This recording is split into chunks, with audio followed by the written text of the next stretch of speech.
Hello everyone, this is Jackie's Movie. In this issue, let's take a look at a feature film, Three Monkeys. At the beginning of the film, a politician named Servet drove a car on a night road. As he was sleepy, he accidentally killed a pedestrian on the road, but Servet was about to compete for parliament. He should not ruin his bright future because of a mere car accident. So Servet called his driver overnight to prepare him for the crime. Ayup's family was poor, with a pretty wife Haser, and a son called Ismail who failed to enter college. The conditions put forward by Servet were very generous. After Ayup went to jail, his salary would be paid according to Ismail. Moreover, he could get a lot of money after being released. Ayup thought about his current family situation and agreed.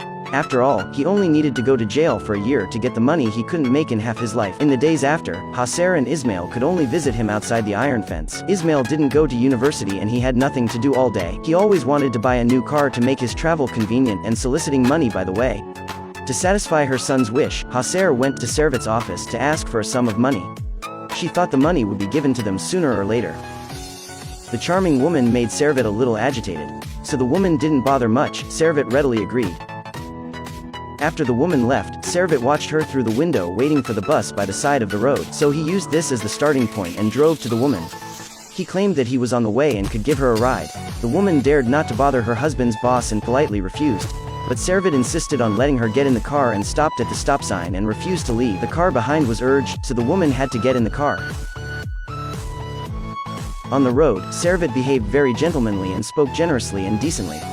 Before getting off the car, he also hinted that the woman could be his lover. The woman thought that her husband was incompetent and vulgar. In contrast, the rich and powerful Servet in front of her was very good. Although she didn't agree on the spot, she was a little shaken in her heart. After she got home, she was fidgeting, and her heart was very tangled. Ismail was surprised and asked his mother what happened.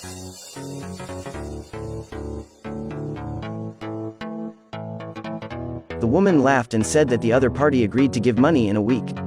After that, the woman was always awake at night. I didn't know what she was thinking. And the phone calls were starting to increase. On the day when Ismail visited his dad, the woman said she had the unit training so she could not go. Only Ismail took the train to bring some things to the father. When Ismail went out to the station and bought a round-trip ticket and sat beside waiting for the train, he suddenly felt dizzy and nauseous. As a last resort, he had to go home and change clothes and then take the next train. When he got home, Ismail poured a glass of water and sat at the window to rest. He suddenly heard movement in his mother's room. He thought his mother should have left the house long ago. Maybe a thief had entered the house. So he secretly peeked through the ringed lock cylinder. It didn't matter if he didn't look at it, it seemed like he had seen something extraordinary. He frightened his back against the wall, panicking. He turned to look at the knife in the kitchen for a moment. He chose to pick up clothes and luggage and quietly leave the house. After waiting for a long time outside the door, he found that it was his father's boss who had come out. After Servet left, Ismail entered the house pretending to have just returned home. The disheveled woman was curious but did not dare to ask more. She hurriedly stuffed the bed stuff into the cabinet. Who knew that when she turned her head, she saw Ismail staring straight at her. Ismail looked at the cigarette butts in the ashtray and asked his mother who had been here. The woman spoke and argued that she had a female friend. Ismail raised his hand and slapped the woman, claiming that he saw a politician. The woman quickly explained, saying that Servet just came to give money and sat for a few minutes. Ismail didn't say much, turned around, and took his luggage to visit his father in prison.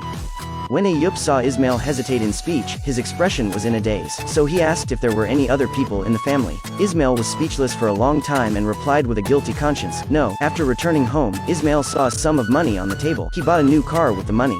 On the day his father was released from prison, Ismail drove a new car to greet him. The father knew that Ismail's financial ability must not have so much money to buy a new car, so he checked if Ismail asked for money from Servet. Ismail said that he wanted to buy a car and his mother asked for money. The father was very angry and scolded Ismail in the car for a long time. The woman had been depressed since she met Servet. She often went to the door of Servet and watched infatuated. Back home, the phone rang when the woman was taking a shower. Ayup picked up and heard Servet on the phone blaming the woman for going to his house. Ayup heard that it was the voice of the boss, and felt cold. He also remembered Haser's indifferent performance since his being released from prison, and this confirmed his guess. Ayup was furious, cursing the slut, and slammed the door. He came to the boss's office to get the money he deserved. Then he asked the boss if he had deducted the money borrowed by Haser before. Servet replied that Haser did not owe anything. After all, Ayup had helped a lot, and now it was considered a bonus for him. Ayup hesitated to say something, but he stopped asking. He felt a great shame and felt that some money was obtained from Haser by selling herself cheaply. But Ayup chose to be silent. Now that he had money, he couldn't make the whole family fragmented. But Hacer was trapped in it and couldn't help herself. After many private meetings, she completely fell in love with Servet. She thought this was the man she dreamt of. Servet's sweet words convinced the woman that she found her true love. Unexpectedly, Servet was just playing, scolding the woman not to come to him again. Not long after this, the police station summoned Ayup and Hacer. It turned out that Servet died unexpectedly, and the last text message he received was sent by a woman. So the police suspected they should have known something about this. After listening, Ayup truthfully replied that he knew nothing. This man would rather lose his freedom for the family, but Hacer ruined the family for her selfish desires. Ismail was shocked and told Hacer that he killed Servet. He cannot tolerate a third party destroying his family. He resolutely killed him and wanted to end everything there. Ayup overheard the conversation between the two of them, so he called Hacer and Ismail back to the room. He asked Ismail if anyone else had seen the assault. But Ismail was so dazzled by anger that he didn't know if there were any witnesses. Ayup thought about it for a long time, as if he had made a decision in his heart and put on his jacket and walked outside. The woman stopped her husband and asked him where he was going. The husband turned his head and yelled, "Either you went to sleep or jumped downstairs." Hacer seemed to be stimulated and really sat on the balcony to jump down. Upon seeing this, Ayup turned back to the roof to look at Hacer and sighed. Hacer looked back at her husband eagerly, as if she was asking if she wanted to jump. Ayup was silent for a moment and said, "Don't be silly, come down." Then, Ayup walked to the police station and hesitated for a while, and did not go in. He thought of the orphan man in the tea house who was poorer than him.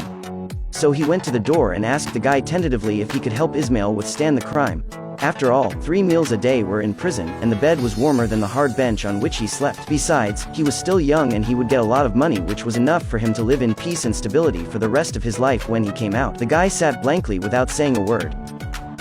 As the picture turned, Ayup stood on his roof and looked at the endless sea, the deep dark clouds in the distance, accompanied by thunderstorms. The movie ends in the dark eyes of Ayup. It's unclear what exactly the 3 people in the film lost. Okay, this is the end of this issue. Friends who like it, don't forget to like and subscribe. Thanks for watching, see you next time.